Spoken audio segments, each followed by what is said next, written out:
Welcome to the Vibes Lab, your front row seat to the science behind VIA, the Vibes AI agentic platform making everyday brain health accessible to all.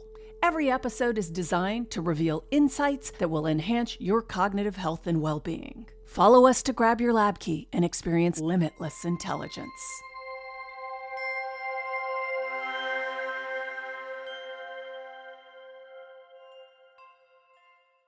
Have you ever walked into your kitchen, opened the refrigerator door, and just stared blankly into the cold shelves? Oh, completely blank. Right. Like you realize you have absolutely no idea what you were looking for. Or maybe you're sitting in a perfectly quiet room reading, and you feel that unmistakable phantom buzz in your pocket. Oh, the phantom buzz is the worst. It really is. You reach down, you feel this like spike of anticipation, and your phone isn't even in that pocket. It's across the room. Exactly. It's across the room. Right. Well, if you are nodding along right now, I need you to hear something.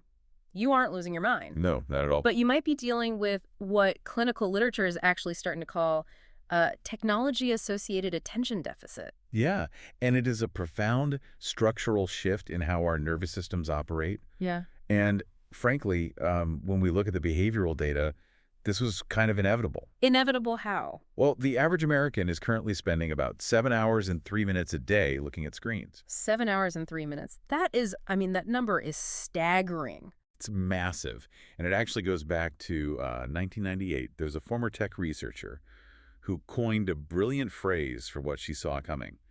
She called it continuous partial attention. Continuous partial attention. I like that. Right. She predicted the neurological consequences of an always-on digital culture way before the modern smartphone even existed. Wow. Well, that perfectly explains that, that universal feeling I hear people talk about all the time. Friends will just casually say, my brain feels broken, or I literally cannot sit down and read a novel anymore. Yeah, the capacity just isn't there. Exactly.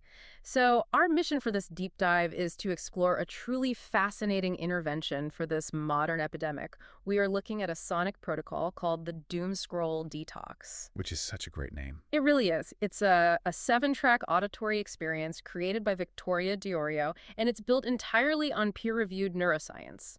The goal is to passively repair the exact attention architecture that our screens have spent the last decade tearing down. And that concept of passive repair that is going to be the linchpin of everything we discuss today. Right. But before we can fully grasp how, simply listening to specific frequencies of sound can rehabilitate your cognition, we really need to look under the hood. We have to understand the mechanics of the damage. Exactly.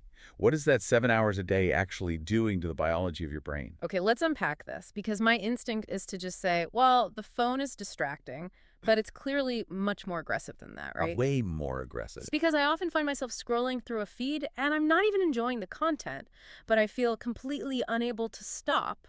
Why is that happening? So you are experiencing dopaminergic hijacking. Dopaminergic hijacking sounds intense. It is. It traces back to a region in the brain called the ventral tegmental area, which is heavily involved in your reward circuitry. Yeah. Social media feeds, they operate on a principle called variable ratio reinforcement. Okay, variable ratio reinforcement. Meaning what exactly? It's the exact same psychological mechanism that powers slot machines in a casino. Oh, so it's basically a pocket slot machine. Exactly. But the insidious part of this scroll is that your brain releases dopamine in the anticipation of novel content.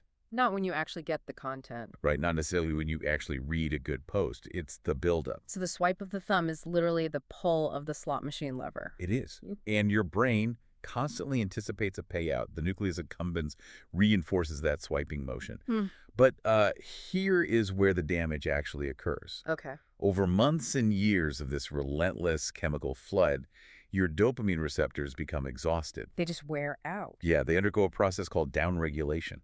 They actually become less sensitive to dopamine simply to protect themselves from the overload. Wow. Which means when I finally put the phone down, right, and try to just, sit in the backyard and look at the trees, my chemically altered brain interprets that normal, peaceful reality as agonizingly understimulating. Yes. It feels like a void. Because I'm building up a tolerance to my own pleasure chemistry. I need more novelty just to feel a baseline level of joy. That is exactly it. And this chemical adaptation leads us right into the second driver of cognitive depletion. And this one has to do with your stress response. Okay, this is the part I really struggle to understand. How is it that I can spend 3 hours completely motionless on my living room couch, just, consuming bad news and outrage on my phone, and when I finally stand up, I feel physically exhausted? Like you just ran a marathon. Exactly. Why does sitting still make me so tired? Well, that exhaustion is the result of sympathetic dominance. When you consume doom-laden, outrage-driven content, your brain's threat detection center, the amygdala, starts ringing the alarm. Okay, the amygdala. Right. Think of the amygdala as your internal smoke detector. When it senses danger, even digital danger, it signals this entire network, the hypothalamic pituitary adrenal axis. That sounds like a biological fire department. That's a really great way to look at it. So that axis floods your system with cortisol, your heart rate variability drops, your body is physically shunted into a low-grade fight or flight state. Even though I'm just sitting on the couch. You are sitting safely on your upholstery, yeah. Yeah. But biologically, your nervous system is preparing you to sprint away from a predator. Wow. And clinical data shows that you remain in that heightened sympathetic state for hours after you lock your phone screen. Hours. Hours. And chronic activation of this system, it's linked to everything from insulin resistance to accelerated shrinking of the hippocampus. Wait, shrinking? So the damage isn't just a temporary chemical hangover? No. The physical hardware of your brain is actually changing. That is terrifying. It is. And this brings us to the third mechanism of damage, which is prefrontal disengagement. Your prefrontal cortex is the seat of your executive function. Okay, so that's the part that makes decisions. Right. Think of it as the steering wheel for your attention. It's the part of your brain that allows you to exert top-down control, meaning it gives you the ability to ignore a distraction and stay locked onto a single, difficult task. And my steering wheel is shrinking. Well, researchers have demonstrated exactly that. Heavy media multitasking, so constantly bouncing between feeds, videos, texts, is directly correlated with reduced gray matter density in the anterior cingulate cortex. Reduced gray matter. Yes. Yeah. That's the specific physical structure in the brain that manages focus and emotional regulation. It is physically losing density. So let me get this straight. We have a nervous system trapped in a state of hyperarousal. Yes. A dopamine system that is completely numb to its own pleasure chemicals. Exactly. And a prefrontal cortex that is structurally rewired to fail at focusing. That is the modern condition. But here is the massive paradox I keep hitting. If I know my attention is shot, why can't I just decide to fix it? Like, why can't I just delete the apps, focus harder on my work, or, I don't know, sit down and meditate for 20 minutes a day? Because cognitive interventions like trying to force yourself to focus or attempting a really rigorous meditation practice, those require sustained attention. They require powerful executive function and intrinsic motivation. They require a healthy prefrontal cortex to exert that top-down control we just talked about. Wait, so telling someone with severe digital fatigue to just focus harder on a task is like telling someone with a broken leg to just walk it off. Exactly. It's a predictable failure. Completely predictable. You are asking the exact organ that was damaged to repair itself using the very function it just lost. That is wild. It's biologically counterproductive. It is. A depleted prefrontal cortex cannot effort its way out of depletion. And this raises an important question. Which is? If top-down, effort-based interventions are destined to fail, how do we actually intervene? We need a backdoor into the nervous system. Right. They need a bottom-up approach that requires absolutely zero cognitive participation from you. Okay, here's where it gets really interesting, because this is where Victoria d'Orio's sonic solution enters the picture. Sound bypasses the need for effort entirely. Now, I know there are 3 specific mechanisms that make acoustic stimulation work under the radar, but how does simply hearing a rhythm actually change brain states? Well, the primary driver is passive neural entrainment. Passive neural entrainment. Right. When your brain is exposed to rhythmic auditory input at specific targeted frequencies, populations of neurons naturally begin to fire in phase with that rhythm. They just sync up. Exactly. And brain imaging studies that measure magnetic fields show that this synchronization happens incredibly fast. We're talking less than 10 milliseconds. 10 milliseconds. So my brain is syncing up to the beat before I even consciously realize what song is playing. It entrains to the coherent input, regardless of whether you are actively paying attention to the sound or just letting it play in the background. That is so cool. It is. Now, the second mechanism deals with that fight or flight exhaustion you mentioned earlier. Sound is highly effective at vagal activation. Activating the vagus nerve. Yes. Specific acoustic frequencies, particularly in the lower ranges and certain harmonic intervals. They directly stimulate the vagus nerve. Okay. This forces your autonomic nervous system to shift gears.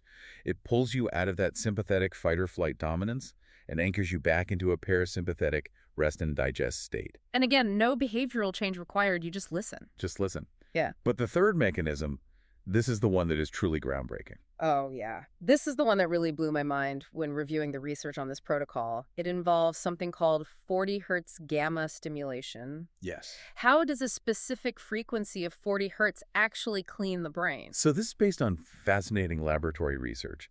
They discovered that when the brain is exposed to 40 hertz auditory stimulation, it triggers a response in the microglia. The microglia. Yeah, you can think of microglia as the resident immune cells or like the custodial staff of your central nervous system. Okay, so a 40 hertz sound wave hits the ear. How does that activate the custodial staff?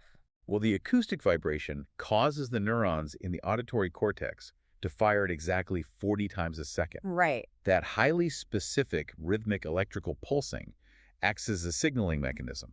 It essentially wakes the microglia up. Oh, wow.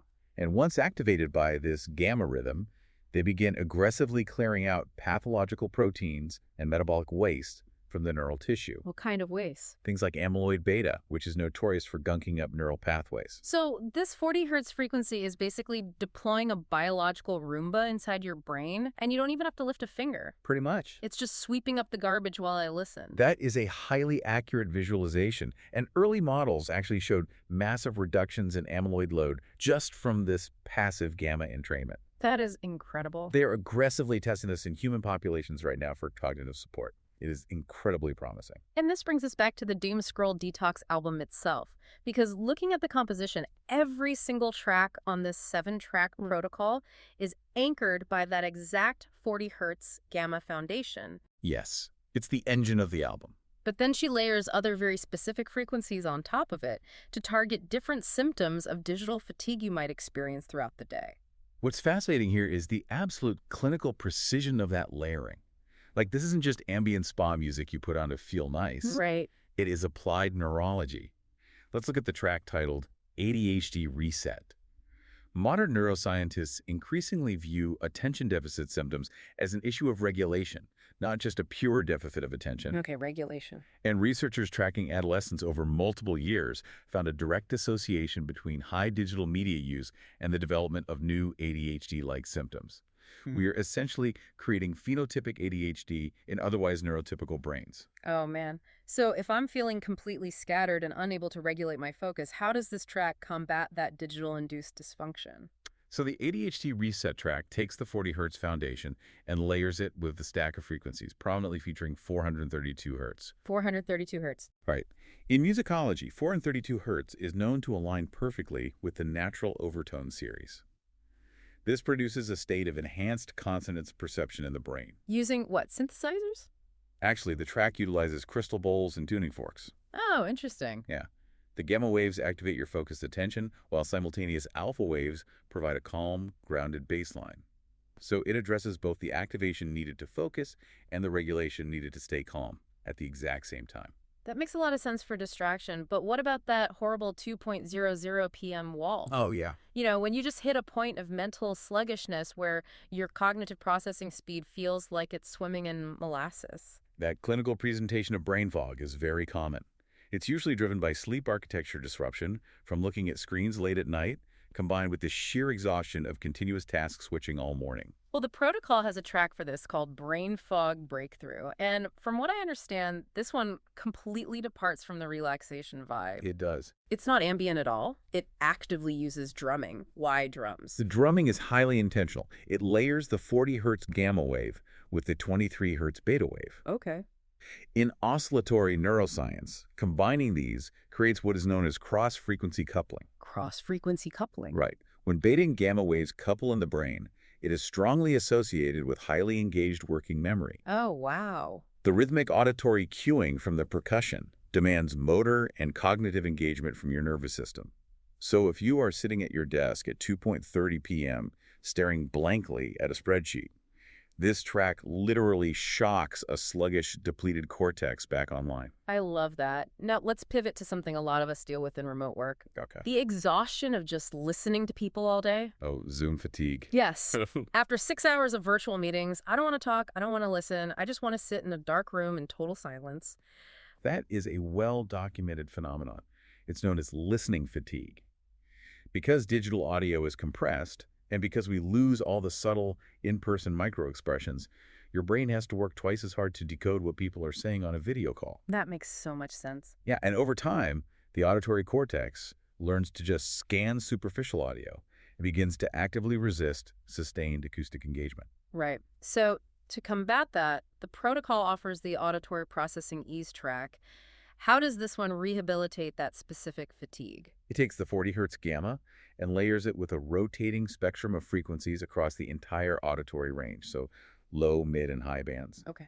This actually mirrors the spectral training protocols used by audiologists in central auditory processing rehabilitation. Oh, really? Yeah, it systematically exercises the auditory cortex to strengthen its ability to discriminate between sounds without exhausting itself. And the coolest part of this track is the instrumentation. It uses field recordings of actual birdsong. Yes, it does. Why rely on birds instead of just, synthesizers? It comes down to evolutionary biology.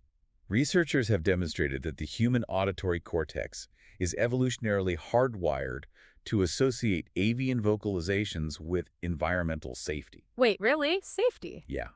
From a survival standpoint, if the birds in the forest are singing, it means the predator is gone. Oh, wow. That is amazing. Birdsong reliably restores attention and drops cortisol levels because it signals to your deep brain that you are safe. It is an incredibly elegant biological hack. That is brilliant. Now, looking at the namesake track of the album, Digital Detox, there is a very strict requirement.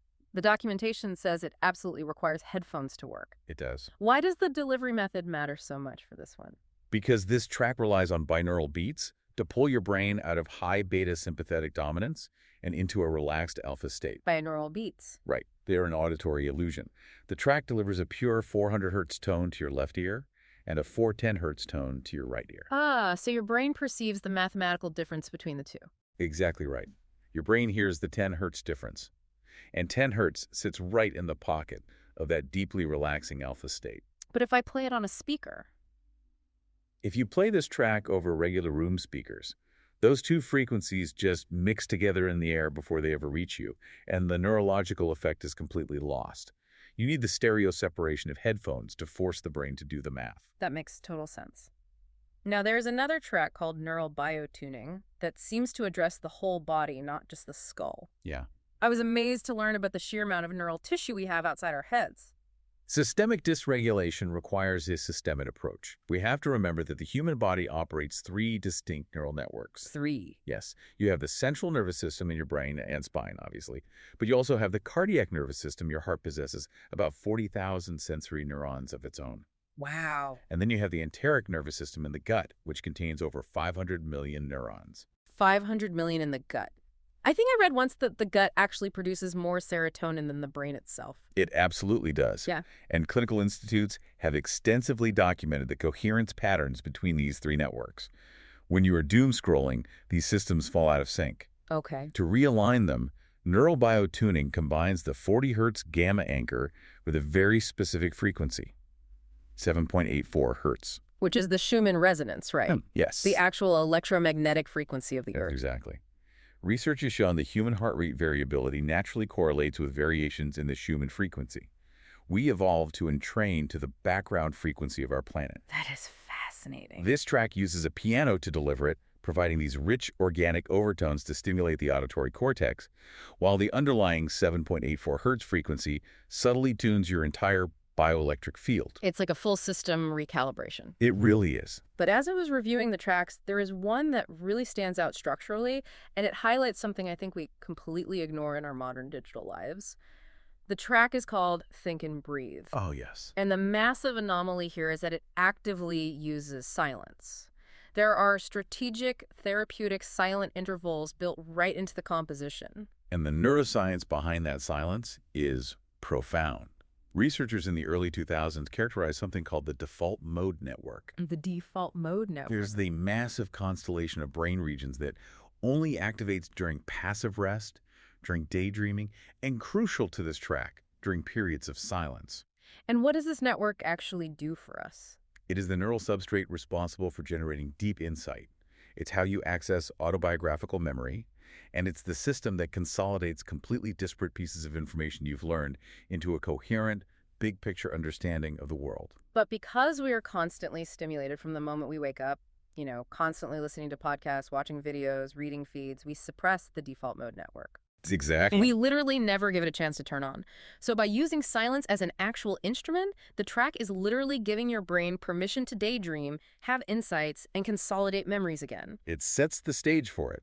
The track delivers 40 Hz gamma alongside 512 Hz and 528 Hz, which are known for cellular resonance. Okay. It uses grounding harmonic major triads to create emotional stability. Yeah. But all of that audible content is just preparation. The silences deliver the actual integration. Wow. It provides the overstimulated brain, the breathing room it desperately needs to finally process the massive amounts of data it has consumed. Okay, so we have this incredible toolkit of 7 tracks. But how do you actually use this in the wild when you are feeling overwhelmed by information? Like, what does a daily routine look like? The beauty of the protocol is that you deploy the tracks based on your specific symptoms throughout the day. It's highly customizable. Okay, so walk me through it. For morning entrainment, you might listen to neural biotuning for 10 to 15 minutes right when you wake up. That Schumann resonance layer supports your circadian alignment before you've even looked at a single email or notification. I like that. And then for that midday recovery, when I hit the 2.80 p.m. wall, I deploy brain fog breakthrough or ADHD reset for just 5 to 10 minutes to snap my working memory back online. Right.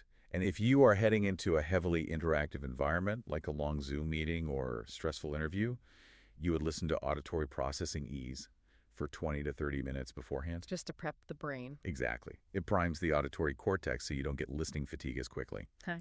Finally, for evening recovery, using digital detox or think and breathe before sleep helps transition your nervous system out of the day's hyperarousal. And just a reminder for you listening, grab your headphones for that one, as the binaural entrainment requires stereo separation to work. Yes, very important. So what does this all mean? We've talked about dopamine slot machines, shrinking prefrontal steering wheels, biological Roombas sweeping up waste, and the profound power of therapeutic silence. We've covered a lot. We really have. How do we synthesize all of this into a takeaway? If we connect this to the bigger picture, the vital realization is that doom scrolling is not a personal moral failing. Right. It is the predictable biological symptom of a larger structural condition. The attention economy has built a digital environment precisely optimized to capture human cognition. And the cost of that capture is our mental clarity. Yeah. Reversing that damage requires an intervention that works on the actual neural substrate where the damage occurred. Sound is the perfect delivery mechanism. It scales infinitely through smartphones and headphones we already own. It operates passively, precisely when our motivation and prefrontal cortex are offline. As the album creator's philosophy goes, the science is the permission slip. The music does the work. That is an incredibly empowering realization. For you listening right now, wanting to stay engaged, well-informed, and connected without feeling constantly crushed by the weight of it all, you don't have to feel broken or overwhelmed by the modern digital world. You really don't. You aren't failing at being a functional human just because you can't meditate away your screen time. You've just been bringing cognitive tools to a neurological fight. You just need the right acoustic tools to reset your baseline. It fundamentally removes the burden of effort from a brain that is already exhausted. It provides passive healing in an age of aggressive, relentless stimulation. Which brings us right back to that phantom buzz in your pocket or that blank, confused stare into the refrigerator. Those aren't just quirky realities of modern life. They are desperate distress signals from a nervous system pushed way beyond its evolutionary limits. But exploring this sonic protocol leaves me with one final, lingering question for you to ponder today. What's that? If our neurology is this easily manipulated and drained by the digital environments we've built, and yet this efficiently healed by specific harmonic frequencies, are we rapidly approaching an era where we must strictly curate an audio diet, just like our nutritional ones, simply to retain our free will and independent thought?